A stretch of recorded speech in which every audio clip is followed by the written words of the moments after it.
waaw ñoom ba ñu xamee ne ñoom foofu la ñuy juger justice bi.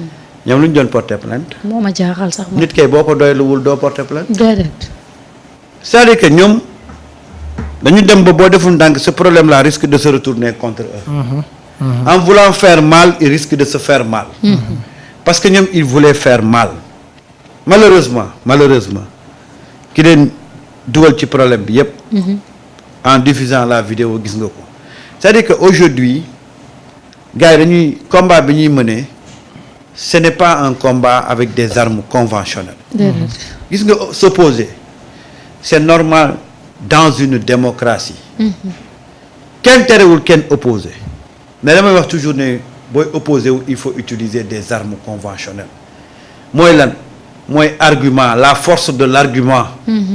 mais pas l'argument de la force c'est ça.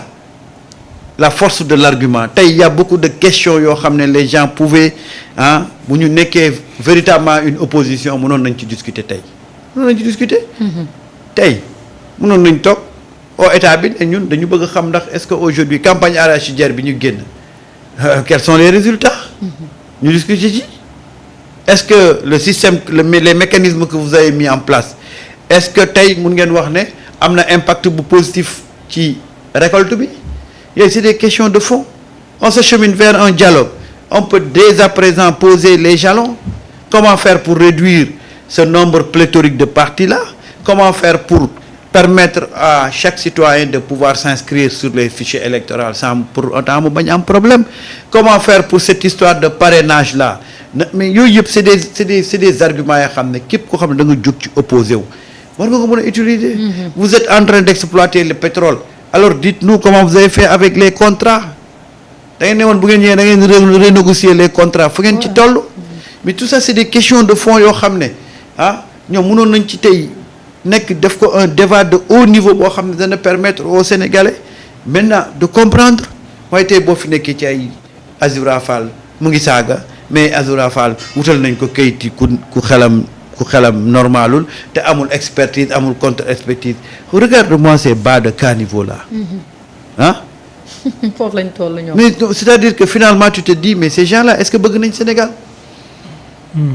est-ce que bëgg nañ Sénégal et je vous dis Marietta il faut qu'il change de disque est-ce qu'il faut qu'il change la façon de faire parce que politique bi ñuy politique dafa périmé ci espace public c'est périmé ils l'ont expérimenté lors des législatives au moment où Sonko parlait avec le peuple eux ils parlaient avec Sonko à l'arrivée qu'est-ce qu'ils ont récolté dans les urnes rien zéro voilà ñu xam ne kon fi ñu ko teg baaxut nit da ngay xool yow li ngay def nga xool njeexital ba nga mun a apprécier s'il y a le résultat est positif tu peux insister nga nekk ci mais yow ba ngay def ba tey tu adoptes la même démarche et tu échoues toujours da ngay essuyer toujours des défaites mais le bon sens voudrait que tu changes d'attitude que tu changes ta façon de faire mais ce qui est en train de se passer ci paysage politique bi mais c'est tout sauf de l'opposition waxoon naa la ko fii. waxoon nga ko de. nee naa la y a pas une opposition il y a des hommes en position. qui tirent sur tout ce qui bouge. mais leur position n'est pas bonne. parce que nihilisme bi moo leen obscuré moo leen lëndëmal ils ont un nihilisme incommensurable je l'avais dit ici. on a des hommes en position. et que tey jii ils se sont rendu compte que tey fi ñu tiré baaxul. parce que Sénégal gépp xam na ne Azoura Baye Fallou Sonko la. Azoura. bu Sonko lu dara dal Sonko Azoura day taxaw. dafa xeex et cetera te ci kaso bi ñoom lañ ko yan ñëpp xamoon na ne Azoura am na ay jafe-jafe. xam nga li moo lay won ne c'est des gens en réalité qui sont en crise de valeur c'est des gens aujourd'hui qui sont aux abois pourquoi xam nga ñoom yàgg nañu Azoura dafa saaga woon président Diomaye. et ñoom ce sont des Sénégalais non. la moo tax bi ne Azoura dafa saaga président Diomaye porté ñu plainte Azoura. te kii nekk le président de la République. léegi mu saaga président Macky Sall ex-président sax ñu porté plainte. parce que bee moo leen intéressé te bii Sonko la ñu soxla. donc du réew mi moo leen intéressé. non. et je l'ai dit gis nga opposition tant que changé ñu seen manière de faire. tout le temps ils seront dans des erreurs ils savent pertinemment que c'est peine perdue. parce que li défense bi teg Azoura kii di mu teg de manière légale ay professionnels génne ko xam nañ ne tey jii di song Azoura Fall sax. yow mi koy song sa bopp yow la ñu war a xool sax matadi. ba xam mat nga. non du caaxaan je l'ai dit et la comparaison elle est là. oui. la moo tax biñ ne Azoura dafa saaga président Diomaye bu fekkoon ne ay sénégalais lañ. ñu bëgg seen réew duñ ci def xàjjax seen. dañ koy porter plainte bu saagaay ex président Macky Sall dañ koy porter plainte. mais ils n'ont même pas compris leur rôle réellement en réalité moo tax on n'a pas une opposition mais on a des hommes en position. waaw qui tirent nag sur tout ce qui bouge seetlu leen rek lépp lu am dëgg leen di gis ñu am taxawaay boo xam ne dañuy xeex dañuy xeex or opposition fi mu toll du fokka boobu wax naa ko waxaat ko il faut une opposition intelligente une opposition force de pro qui permet même ñi nga xam ne ñooy diriger sax ñu gën a yokk fas yu mu daw. mais opposition doo gis dara lu baax tout le temps ci ay erreur rek.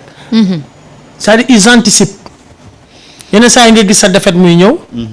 nga anticiper ko sàqi dañoo sàqi parce que amuñu beneen moyen et c'est vraiment dommage waaw maintenant nag mooy li ma waxoon rek APR moom. mën nañ ko gas suul ñu wuti leneen. cette opposition APR n'existe plus je l'avais dit avant même les législatives ça n'existe plus parti dafay am âme.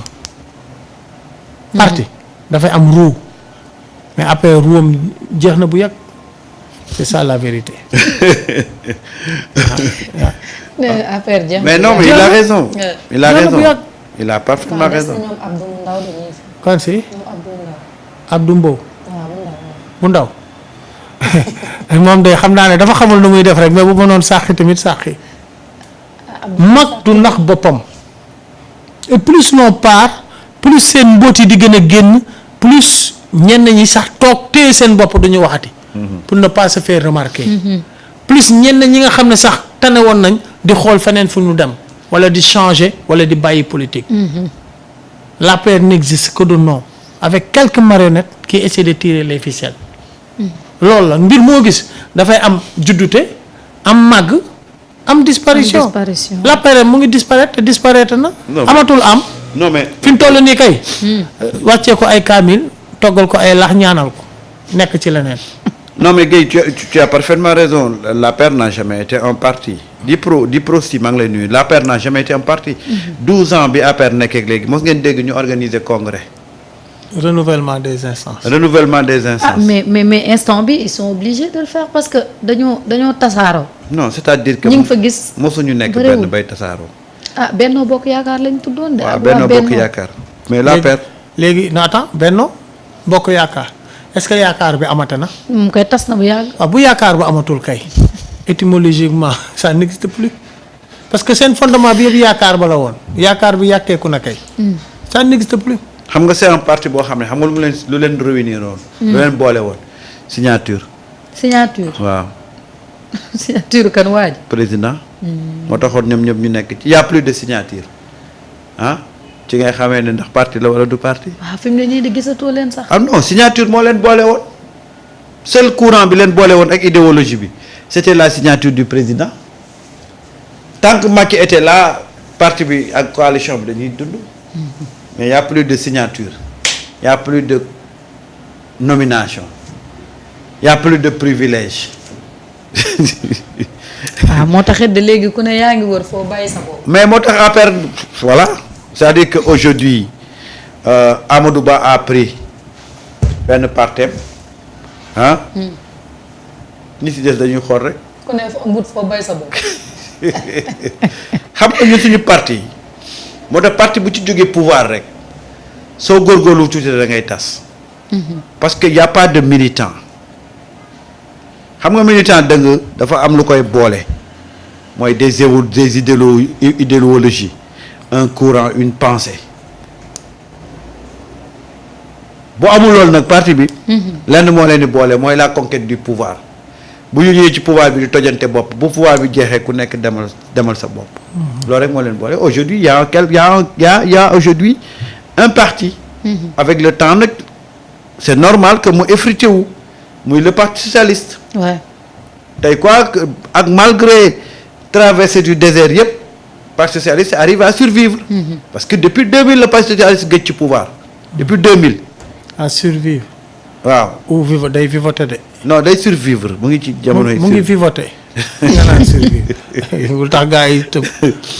donc c'est ça aujourd'hui le problème des partis politiques.